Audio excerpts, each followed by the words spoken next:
مانگ کر پایا۔ اور پھر ایک یہ بھی ہے کہ خداوند نے جو ہے وہ میری دعا سنی۔ سیموئل کا مطلب کچھ یہ بھی کہتے ہیں کہ خداوند نے میری دعا سنی اور پھر مانگ کر پایا بھی، اس کا مطلب۔ لیکن یہاں پر لکھا ہے کہ ہنّا نے یہ کہا کہ مانگ کر پایا، اس کا یہی مطلب ہے کہ میں نے خداوند سے اسے مانگ کر پایا ہے۔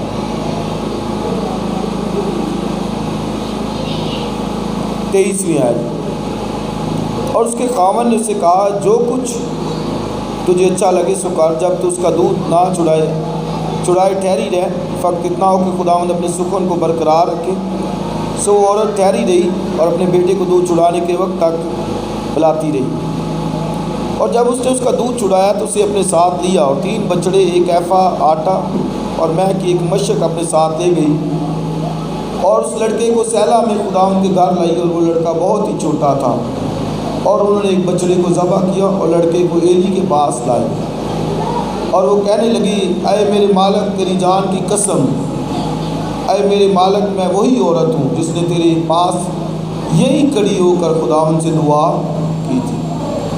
میں نے اس لڑکے کے لیے دعا کی تھی اور خداوند نے میری مراد جو میں نے اس سے مانگی پوری کی، اس لیے میں نے بھی اسے خداوند کو آگے بولی دے دیا، یہ اپنی زندگی بھر کے لیے خداوند کو دے دیا گیا ہے۔ تب اس نے وہاں خداوند کے آگے سجدہ کیا۔ تو یہ یہاں پر میں غور کر رہا تھا، دودھ چڑھایا گیا، یعنی کچھ یہودی کہتے ہیں کہ 3 سال کی عمر میں دودھ چڑھایا، لیکن کچھ 7-8 سال کی عمر میں، لیکن بائبل میں یہی پہ لکھا ہے کہ وہ بچہ بھی چھوٹا تھا، جب دیا گیا تو بچہ بھی، اس کا مطلب وہ بہت چھوٹا تھا۔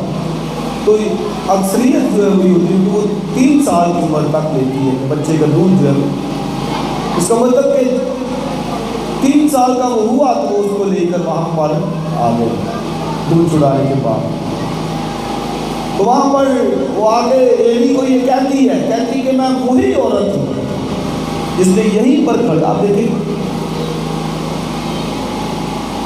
کیا کہتی، جس نے یہیں پر کھڑے ہو کر دعا کی۔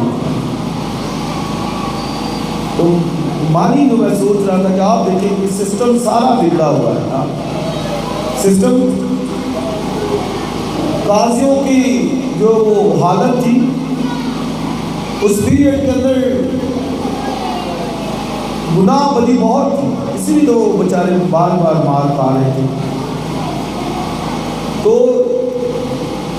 اور روحانی قیادت بھی کچھ ٹھیک کام نہیں کر رہی۔ ایلی کے دونوں بچے وہاں پر، ایلی خود 98 ایئرس تھا، 98 سال کا، اور بہت موٹا ہو چکا تھا، تو اس سے بھی کام نہیں ہوتا، اور بچے اس کے تو وہ تو شریف ٹھیک کام نہیں تھے کر رہے۔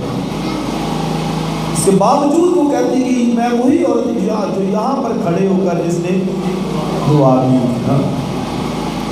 آپ یہ دیکھیں اس کا مطلب بھی کیا ہمارے پاس نکلتا ہے کہ بھائی دعا کہیں پہ بھی آپ کر سکتے ہیں، دعا کرنی خود اپنی حالت۔ تو اس نے یہ جو دعا کی، تو دعا بھی کیسے کی، کیا کہتی کہ میں نے تو اپنا دل اندھیلا ہے، یہ دعا ہے۔ کیا کہتی، میں نے اپنا دل اندھیلا، میں نے بتایا تھا کہ یہ پریئر کا بہت خوبصورت تعلیم ہے، دل اندھیل دینا۔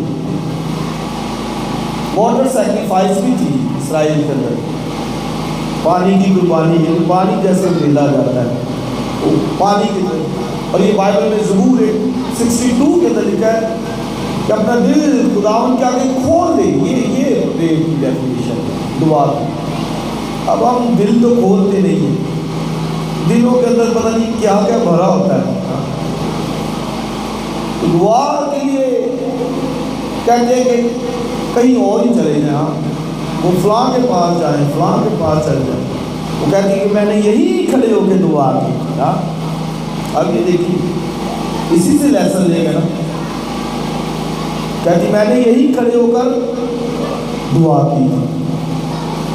میں جب اس پہ غور کر رہا تو میں نے کہا آپ دیکھیے کہ یہ اس کا ایمان ہے دعا کے ساتھ،